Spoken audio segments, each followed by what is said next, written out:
श्री राधे श्याम। ब्राह्मण बालक रूपधारी विष्णु का मालावती के साथ संवाद।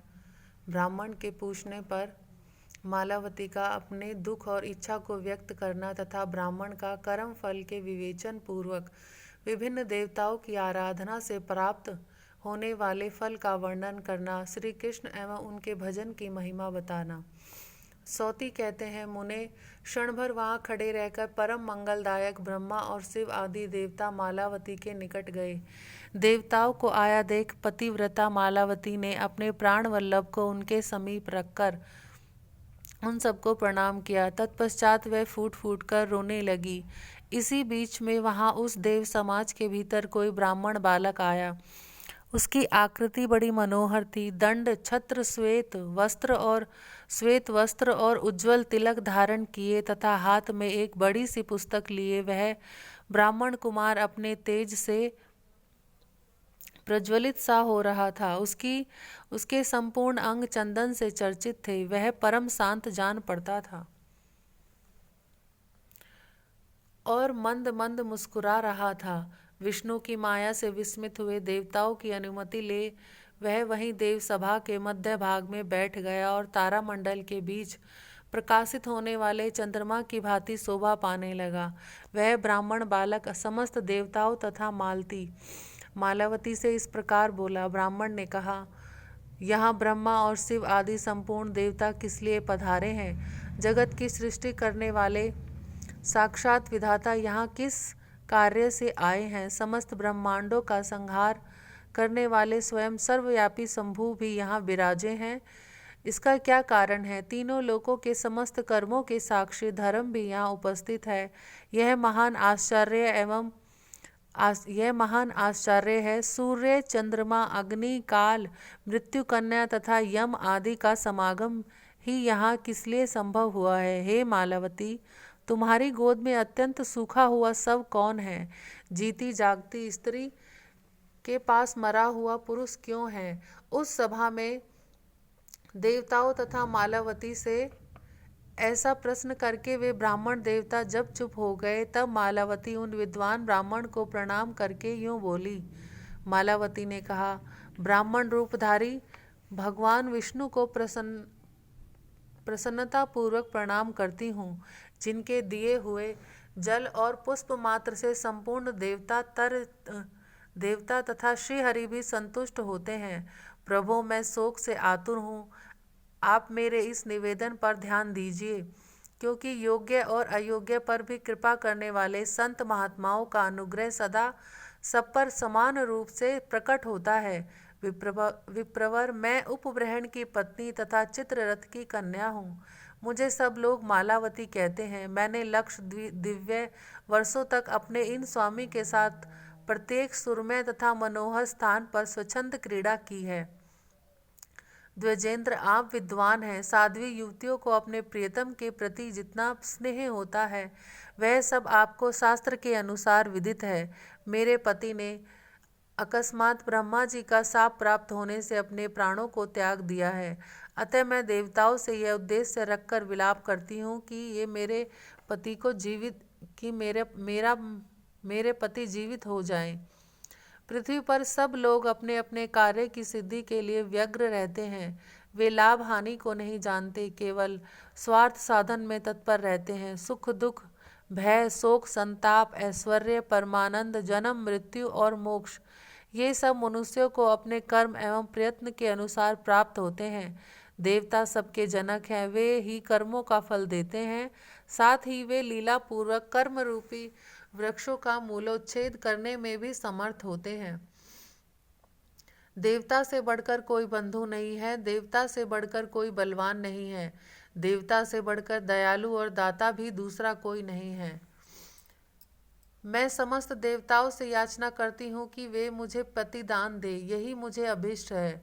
धर्म, अर्थ, काम और मोक्ष के फल देने वाले देवता कल्प वृक्ष रूप हैं। इसीलिए मैं इनसे याचना करती हूँ कि ये मेरा मनोरथ सफल करें। यदि देवता लोग मुझे अभीष्ट प्रतिदान देंगे तब तो इनका भला है, अन्यथा मैं इन सबको निश्चय ही स्त्री के वध का पाप दूंगी। इतना ही नहीं, मैं इन सबको दारुण एवं दुर्निवार श्राप भी दे सकती हूँ। सती के शाप को टालना बहुत कठिन होता है। किस तपस्या से उसका निवारण किया जाएगा? सौनक, ऐसा कहकर शोकातुर पतिव्रता मालावती उस देव सभा में चुप हो गई। तब उन श्रेष्ठ ब्राह्मण ने उससे कहा। ब्राह्मण बोले, मालावती, इसमें संदेह नहीं कि देवता लोग कर्मों का फल देने वाले हैं, परंतु वह फल तत्काल नहीं देते, देर से मिलता है। ठीक वैसे ही जैसे किसान बोए हुए अनाज का फल तुरंत नहीं, देर से पाता है। पतिव्रते, गृहस्थ पुरुष हलवाहे के द्वारा अपने खेत में जो अनाज बोता है उसका समय अनुसार अंकुरण प्रकट होता है, फिर समय आने पर वह वृक्ष होता है और फलता भी है। तत्पश्चात अन्य समय में वह पकता और अन्य समय में गृहस्थ पुरुष उसके फल को पाता है। इसी प्रकार सबके विषय में समझ लेना चाहिए, प्रत्येक कर्म का फल देर से ही मिलता है। संसार में गृहस्थ पुरुष जो बीज बोता है वही भगवान विष्णु की माया से समय अनुसार अंकुर और वृक्ष होता है। यथा समय गृहस्थ पुरुष को उसके फल की उपलब्धि होती है। पुण्य आत्मा पुरुष पुण्य भूमि में चिरकाल तक जो तप करता है उसका फल देने वाले सचमुच देवता ही हैं, इसमें संशय नहीं है। ब्राह्मणों के मुख में तथा ऊषर भूमि से रहित उत्तम खेत में मनुष्य भक्ति भाव से जो आहुति डालता है उसका फल उसे निश्चय ही प्राप्त होता है। बल, सौंदर्य, ऐश्वर्य, धन, पुत्र, स्त्री और उत्तम पति, कोई भी पदार्थ तपस्या के बिना नहीं मिलता। अतः तप के बिना क्या हो सकता है? जो भक्ति भाव से प्रकृति श्री दुर्गा देवी का सेवन करता है वह प्रत्येक जन्म में विनयशील, सद्गुणवती तथा सुंदरी प्राण वल्लभा पत्नी को प्राप्त करता है। प्रकृति के ही वर से भक्त पुरुष लीला पूर्वक अविचल लक्ष्मी, पुत्र, पौत्र, भूमि, धन और संतति को पाता है। भगवान शिव कल्याण स्वरूप, कल्याणदाता और कल्याण प्राप्ति के कारण है। वे ज्ञानानंद स्वरूप महात्मा, परमेश्वर एवं मृत्युंजय है। जो भक्ति भाव से उन महेश्वर का सेवन करता है वह पुरुष प्रत्येक जन्म में सुंदरी पत्नी पाता है और उनकी आराधना करने वाली स्त्री प्रत्येक जन्म में उत्तम पति पाती है। भगवान हर के वर से मनुष्य को विद्या, ज्ञान, उत्तम कविता, पुत्र, पौत्र, उत्कृष्ट लक्ष्मी, धन, बल और पराक्रम की प्राप्ति होती है। जो मानव ब्रह्मा जी का भजन करता है वह भी संतान और लक्ष्मी को पाता है। ब्रह्मा जी के वरदान से मनुष्य को विद्या, ऐश्वर्य और आनंद की प्राप्ति होती है। जो मनुष्य भक्ति भाव से दीनानाथ, दीनेश्वर, सूर्य की आराधना करता है वह निश्चय ही यहाँ विद्या, आरोग्य, आनंद, धन और पुत्र पाता है।